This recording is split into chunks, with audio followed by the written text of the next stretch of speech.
그다음에 이제 김기춘 실장으로 2013년 8월 바뀐 이후에는 김기춘 실장으로부터 이 수시로 이 대통령이 약속했던 것과는 반대되는 예. 가령 뭐 CJ에 대한 어떤 뭐 제재라든가 뭐 등등. CJ에 대한 제재? 그러니까 CJ 엔터테인먼트에서 뭐 만드는 그 영화에 대해서 변호인. 예, 변호인을 비롯해서 뭐 많은 그런 영화들 그런 걸 만드는 그 회사를 왜 제재를 안 하느냐? 뭐 그걸 문체부가 어떻게 제재를 해요, 기업을? 저희가 이제 그 투자 펀드나 뭐 이런 경우에 이제 그 투자 펀드를 갖다가 왜 그런 영화에다 왜 투자를 해주느냐. 문체부가 운영하는 투자 펀드도 변호인에 투자했습니까? 예, 그랬었습니다. 그래서 마지막 그 타이틀롤에 그 문화체육관광부가 계속 붙어서 올라가는 바람에 저희가 굉장히 곤혹을 치른 적이 있었죠. 예. 김기춘 시장한테 뭐 수시로 이 쯧쯧 혀를 차고 이렇게 굉장히 걱정하는 표정을. 그러니까.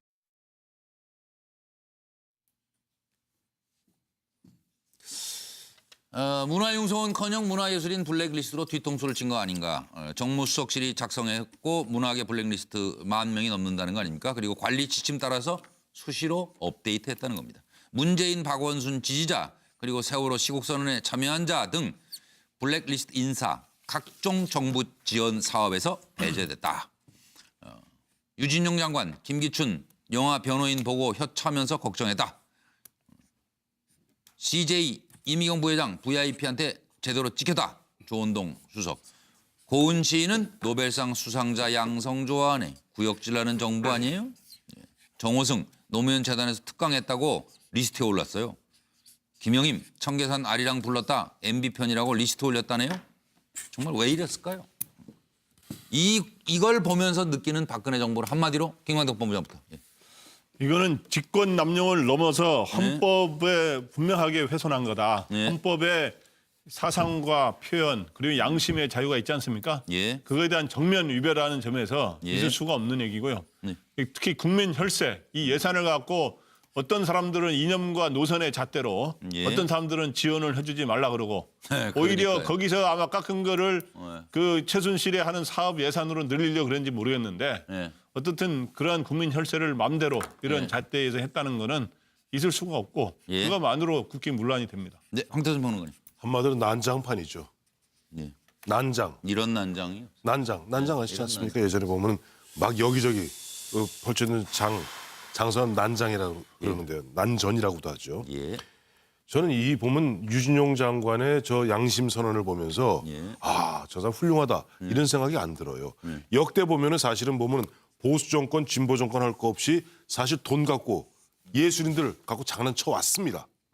왔는데 그렇다고 지금 과거 역대 정권에서 일국의 국무위원을 지냈던 양반들이 저렇게 나와서 보면 자기에 있었던 그 시절에 갔다가 마치 뭐 하듯이 이야기하는 사람들 참 보면 그 있을 때 뭐 했노? 그것도 문제다. 이런 저는 지적이 그래서 있고. 딱 한마디로 예, 말씀 정리해 주세요. 용장 밑에 약졸 없고 예. 왜가 용장 밑에 약졸 없다 그러거든요. 네, 박근혜 대통령이 예. 참 그 모양 그 꼴이었으니 그 예. 밑에 비서실장, 안보실장 각 국무위원들 할 거 결국은 다 없이 그랬구나. 다 그 밥에 그 나물이더라. 예.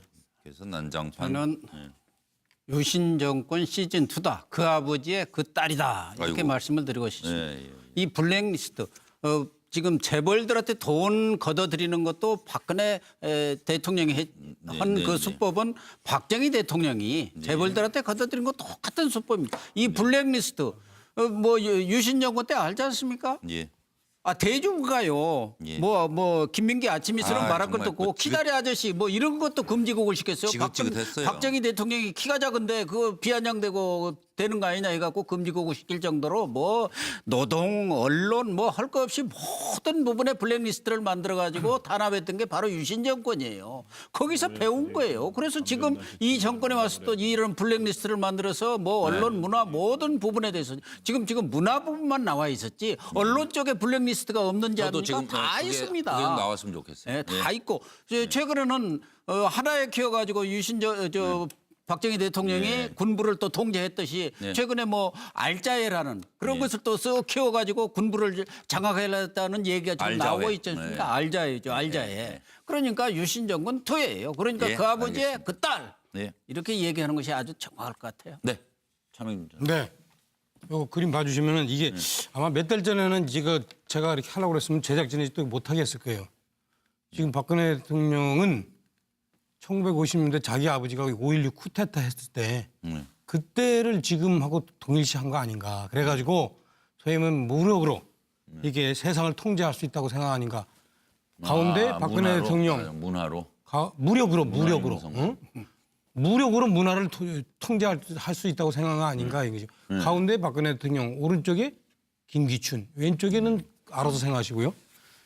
하여튼 그런 생각을 한 거 아닌가. 그러니까 지금으로부터 60년 전으로 시계바늘을 50년 전으로 시계바늘을 거꾸로 돌리면서 그때하고 지금하고 착각한 거 아닌가라고 생각하는데 한마디만 하면 과거에 2000년대에 분서갱유 당한 좌파 단체에서 분서갱유 당한 이문열 소설가가 뭐랬냐면은 좌파가 문화계를 세상을 장악하고 있다. 그러나 그럼에도 불구하고 이것을 정부가 손대면 안 된다.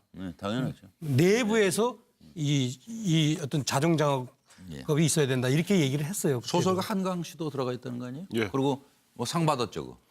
세계적인 상. 멘부커상.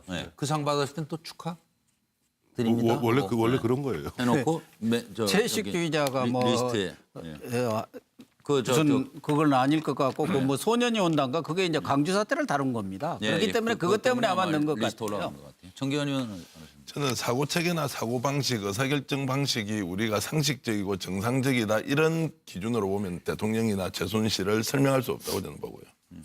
아마 저분의 사고 체계로는 자신의 마음에 들지 않는 사람은 낭패 보는 수준을 넘어서 속아낼 수도 있다.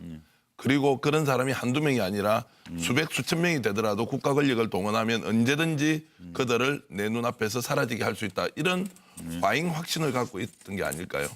마녀 사냥이 가능한 중세 봉건 국가의 리더의 모습을 그대로 담고 있다 이렇게 듭니다. 네, 어쨌든 국민이 불행해지니까요. 가장 비문화적 행태 이것은 정말 사라져야 될 거고요.